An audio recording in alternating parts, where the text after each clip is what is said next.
Economic Delhi Zone, which consists of Delhi NCR, whole of the Rajasthan and Uttarakhand. तो we have all type of territories. हमारे पास जो difficult से difficult hills भी हैं, mountains भी हैं, प्लेन्स भी हैं, जहाँ पर पानी नहीं आता वो भी हैं।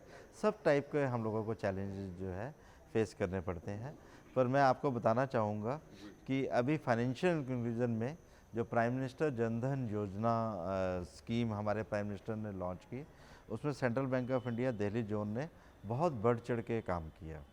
हम लोगों ने राजस्थान में ऑलमोस्ट जितने भी हमारे को विलेजेस दिए गए थे उनमें 100% हम लोगों ने अकाउंट खोले, कैंप्स लगाए, वहाँ पर होल्डिंग लगाए, वहाँ पर बीसीज हमने अपॉइंट करके उन सब के थ्रू पूरा का पूरा 100% हम लोगों ने हाउस होल्ड सर्वे करा के अकाउंट को खुलवाया।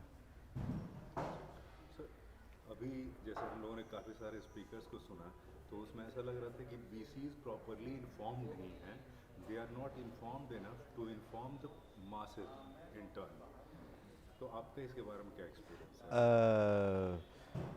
हमेशा कोई भी आदमी परफेक्ट नहीं होता, लर्निंग प्रोसेस हमेशा रहता है। इसके लिए हम लोगों ने बीसी लिटरेसी प्रोग्राम चलाए हुए हैं। बीसीज के लिए हमने वीडियोस बनाई हैं जिनको वो देख के आगे उनको कन्वे कर सकते हैं। हर महीने उन लोगों को बुला कर उनके जितने भी इश्यूज़ होते हैं उनको हम प्रॉपर तरीके से गाइड करते हैं, जिससे वो आगे वहाँ पर जाके बता सकें।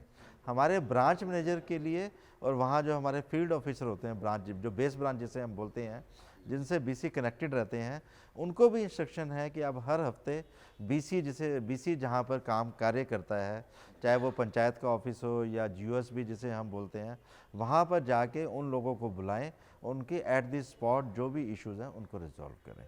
तो इससे हमारे बैंक में काफ़ी जो शुरू में जो हमें चैलेंजेस आ रहे थे, दिक्कतें आ रही थी, वो धीरे धीरे अब ख़त्म होती जा रही हैं। अच्छा, आप तो दिल्ली जोन में हैं, बड़ा ये urban, one of the most urban areas of the country हुआ, तो यहाँ पे काम करने का एक्सपीरियंस कैसा है? और एंड अर्बन फाइनेंशियल इंक्लूजन में आपका क्या एक्सपीरियंस है? फाइनेंशियल इंक्लूजन अर्बन और रूरल को हमें डिवाइड नहीं करना चाहिए।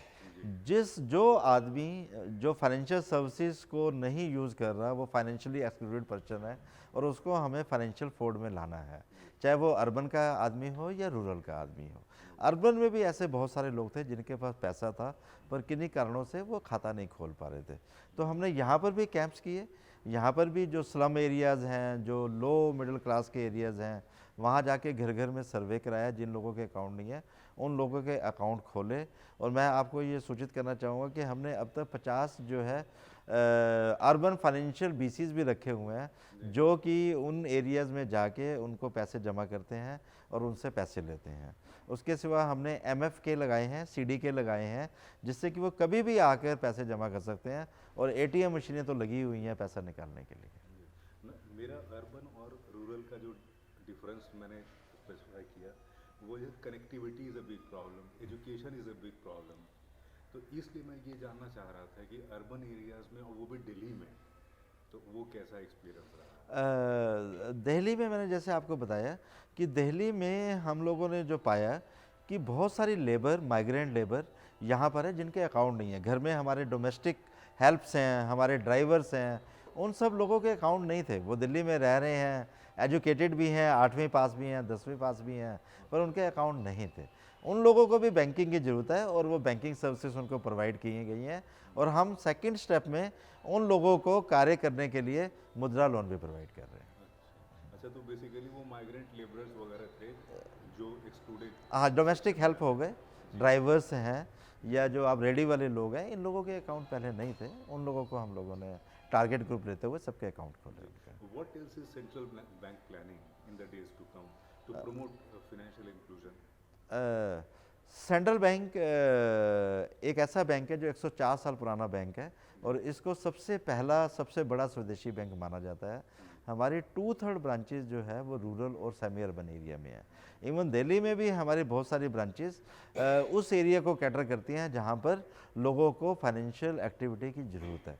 तो सेंट्रल बैंक हमेशा इस कार्य में अग्रणी रहा है। हम लोग प्राइवेट सेक्टर में भी जो गवर्नमेंट के टारगेट है 40%, उसको भी हम लोगों ने सरपास किया है। तो सेंट्रल बैंक कोई भी गवर्नमेंट का कार्य होता है या कोई स्कीम लॉन्च होती है या कोई नेशनल प्रोग्राम लॉन्च होता है, उसमें हमेशा बढ़ चढ़ के हिस्सा लेता है। Thank you Taneja sir, thank thank you so much. You.